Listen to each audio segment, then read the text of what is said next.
Hello guys and welcome back to my channel. My name is Tommy. I'm a human nutrition student and researcher at the university, and in this type of videos what I do is to synthesize what I learned at the university during the classes, and then I explain and teach you the best and most valuable information you need to know.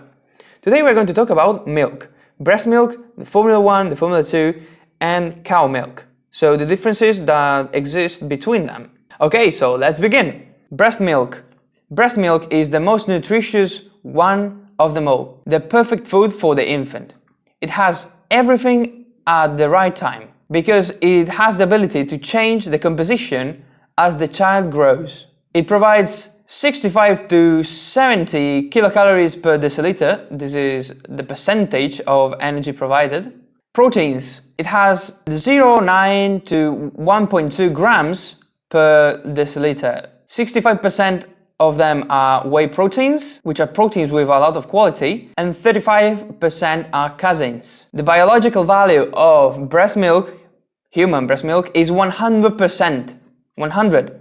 It has no inflammatory beta-lactoglobulin. It has 3 times the amount of immunoglobulins compared to the cow milk, and it also has all the essential amino acids that the baby needs to grow. In terms of carbohydrates, it provides from 6 to 7 grams per deciliter. It is mainly lactose, but it also has amino sugars in a percentage between 1.2 and 1.4. These act as a prebiotic and they help the microbiota to grow. And in terms of fat, infants cannot really have a lot of it because they lack the pancreatic lipase, which is the enzyme that is able to digest fat. The fats inside milk are high quality fat, and the 40% are saturated. The amounts of omega-3 inside the breast milk are high, as well as the essential fatty acids, linoleic and linolenic. 75% of beta fatty acids. Beta fatty acids are basically triglycerides in which we put the larger fatty acid in the beta position, which is in the middle between the other two. This will give to the milk a higher digestibility. And it also has twice as much the cholesterol compared to the cow milk. This is because cholesterol will help the membranes to form and develop better. Talking about vitamins, fat-soluble vitamins, the vitamin A is twice as much compared to the cow milk, and it also has vitamin E. These are the one in the majority. Because there is also presence of vitamin K and vitamin D, but these are the one in the most amounts. Water-soluble vitamins, the vitamin C is 3 times the one present in cow milk, and vitamin B3, the niacin, is 2 times the amount compared to the cow milk. Minerals. They are the 0.2% of the total of the milk. This is because we are still in early stages of kidneys development. But on the other hand, the bioavailability of certain minerals increases a lot. So for example, calcium, the bioavailability of calcium is 75%, which is a lot. And the calcium phosphorus ratio is between 1.5 and 2.3. Iron is 0.07 milligrams per deciliter, and the bioavailability of that iron is 50% because of the lactoferrin. You have to know that 50% of iron absorption is quite a lot. As you can see here, the cow milk only has 1.3%. Moving on, we have the Formula 1. The Formula 1 comes from cow milk. It can satisfy by itself the needs of the infant during the first 6 months. So it is okay for the infant to just get Formula 1 in the first 6 months. Energy provided by the Formula 1 from 60 to 70 kilocalories per deciliter. Proteins from 1.1 to 2.1 grams per deciliter. Whey proteins are 60% and casein are 40%. The biological value is 85, and it is mandatory to supplement this milk with choline, taurine, inositol and carnitine. There is also the optional supplementation, which consists in 3 amino acids, nucleotides, galactosaccharides and fructooligosaccharides, and amino sugars as prebiotics. I have to mention that Formula 1 is the formula that tries to be like breast milk, tries to imitate milk. As you can see, they modified cow milk so much to be as similar as breast milk as they could. And I think they have done a pretty good job, even though it's not perfect. In terms of carbohydrates, Formula 1 has from 5.6 to 8.7 grams per deciliter, and you can add malted dextrino flours to these formulas to give them a little bit of sweet taste and extra carbohydrates, up to 30% of the total milk. So no more than 30%. You cannot add sugar, honey or fructose, since these substances will harm the body, because the body of the infant is not ready yet to process these substances. And then fats, from 2.8 to 3.8 grams per deciliter. Saturated fats are 40%, trans fats less than 3%, monounsaturated, the oleic acid principally, 40%, and polyunsaturated, the omega-6s are between 5 and 6%. There's also linolenic, which is the omega-3 essential fatty acid, then other omega-3s such as EPA and DHA, and also another omega-6, the arachidonic acid. These are all present in the Formula 1. Vitamins, it contains vitamin A and E, as well as vitamin C and B3. So the same as breast milk, but in different concentrations. Minerals, they add some minerals to it, but very, very little. They have to indeed be similar to the breast milk. So we have less than 12 milliequivalents per liter of sodium and less than 50 milliequivalent per liter of sodium, potassium and chlorine together. It contains more than 30 milligrams per deciliter of calcium and more than 15 milligrams per deciliter of phosphorus. And the iron contents go from 0.07 to 0.14 milligrams per deciliter. Then we have Formula 2. Formula 2 comes from cow milk as well, and it is used from the 6th month to the year. So during the second half of the first year of age. Formula 2s need additional food in the diet, cannot be taken by itself as Formula 1 was. The Formula 2 provides a little bit more calories, from 60 to 80 calories per deciliter. Proteins, a little bit more here as well, and the protein profile changes a lot. As you can see here, this is way more similar to cow milk, from 1.1 to 2.5, so a little bit more than Formula 1. And whey proteins go down to 20%, caseins go up to 80%, and the biological value gets the value of the proteins present in the cow milk, so 70. You must add choline, taurine, inositol and carnitine, as in the Formula 1, and the optional supplementation is the same here as well. So 3 amino acids, nucleotides, galactoligosaccharides and fructooligosaccharides, as well as amino sugars. Carbohydrates, 5.4 to 10 grams per deciliter, so as you can see here we go even higher, and at least more than 50% of those carbohydrates must be lactose, and here you can add sugar, fructose and honey, but up to 20% of the total. Fats go from 3.1 to 4.2, and the omega-6s are more than 2.7% of the total, and the other percentages are similar to the F1. Vitamins, the same as the F1, and minerals, a little bit more, because here the infant grows up and is able to manage a little bit better those minerals that we provide. So, sodium, it must be less than 25 milliequivalents per liter, potassium less than 34, chlorine less than 29, calcium more than 42 milligrams per deciliter, phosphorus more than 20 milligrams per deciliter, and iron from 0.7 to 1.4 milligrams per deciliter. As you can see, the comparison here, this is 10x. And now we have cow milk. This is the worst option for the infant due to many caseins, which are undigestible for the baby, Cow milk also contains a lot of dry extract, which is harmful for the kidneys. It also has inflammatory components such as the beta-lactoglobulin, which is not present in breast milk, and it's too fatty, meaning that it will probably give diarrhea to the baby, and indeed he or she will not be able to properly digest all the fat because they lack the pancreatic lipase. Cow milk gives from 65 to 70 kilocalories per deciliter. Proteins are about 3.5 grams per deciliter. Whey protein 15%, casein 85%, biological value of 70. As you can see here, 50% of it is beta-lactoglobulin, which is the inflammatory molecule. 25% of it is alpha-lactoalbumin, which is the one with better quality compared to the other.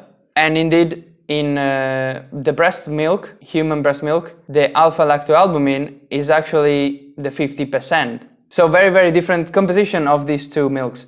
Carbohydrates, 5 grams per deciliter, mainly lactose, and it lacks amino sugars. Then fats, from 3.5 to 4 grams per deciliter. Saturated fat is 60%, low contents of omega-3, low contents of essential fatty acids, a lot of butyric acid, which is the one with 4 carbons in the chain, and 33% of beta fatty acids, those ones that are present in the second position in the middle of the two in a triglyceride. So therefore it is harder to actually digest those types of fat.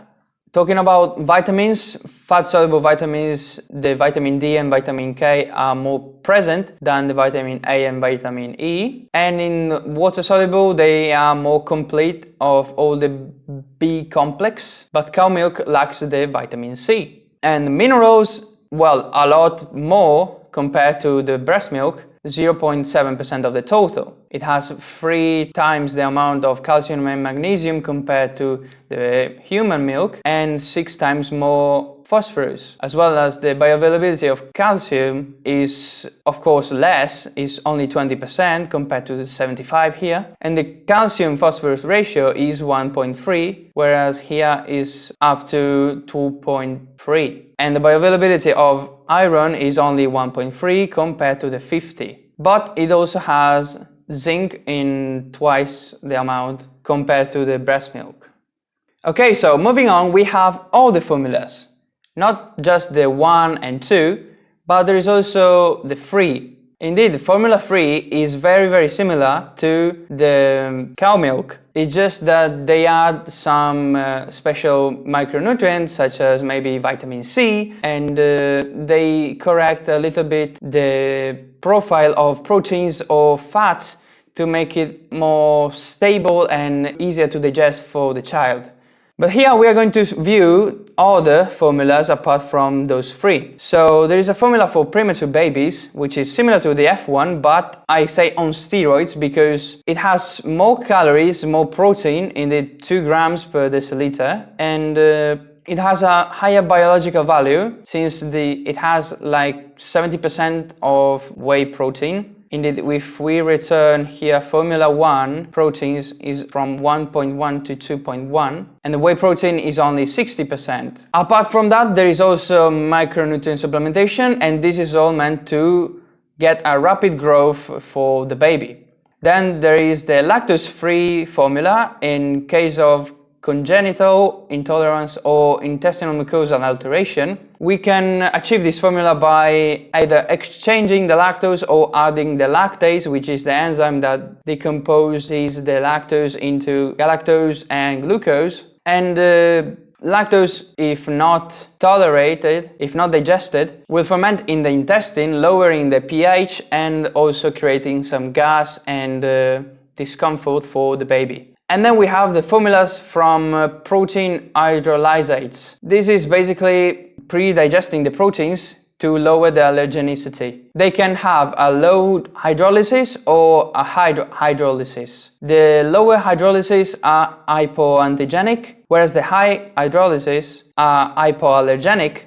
And then we have the monomeric formulas. So Here everything is pre-digested. The proteins are not really whey proteins or caseins, they are L amino acids. The carbohydrates is not lactose anymore, but dextrinomaltose. And the fats are not fat, but free fatty acids. The short and medium chain ones in 40%, as well as the essential fatty acids. And the problem with these monomeric formulas is that they will increase the osmolarity and the chances to have diarrheas in children.